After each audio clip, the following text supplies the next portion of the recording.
Est-il le meilleur ailier du monde? Louis Bielbiarré vient d'être élu meilleur joueur du Six Nations, il affole les compteurs avec 26 essais cette saison, mais est-ce qu'il est le meilleur à son poste? Aujourd'hui, on demande beaucoup de choses aux ailiers, ils doivent savoir jouer au pied, être disponibles dans le jeu courant, plaquer et encore plein d'autres tâches. Je me suis amusé à le comparer à des références mondiales. Les Néo-Zélandais Mark Telea et Caleb Clark, les Écossais Van der Merwe et Graham, l'Irlandais James Lowe ou encore l'Anglais Tommy Freeman.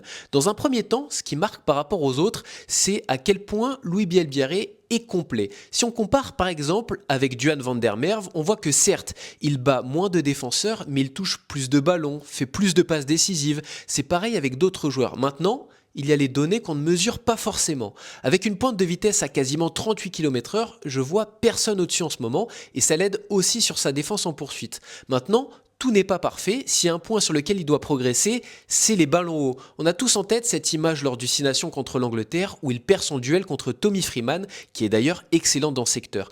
À la Coupe du Monde, ça a été aussi difficile en l'air contre l'Afrique du Sud. Il a conscience qu'il doit travailler dans ce secteur et il faut rappeler qu'il n'a que 21 ans. C'est à mon sens ce qui manque pour dépasser un joueur comme Cheslin Kolbe qui évolue désormais au Japon. Mais comme il joue ailier droit avec les Springboks, alors je vais dire que oui, Louis Bielbiarré est le meilleur ailier gauche du monde. C'est toujours une question difficile. Je pense qu'on aurait aussi pu inclure Ange Capozzo dans le débat. Et toi, t'en penses quoi?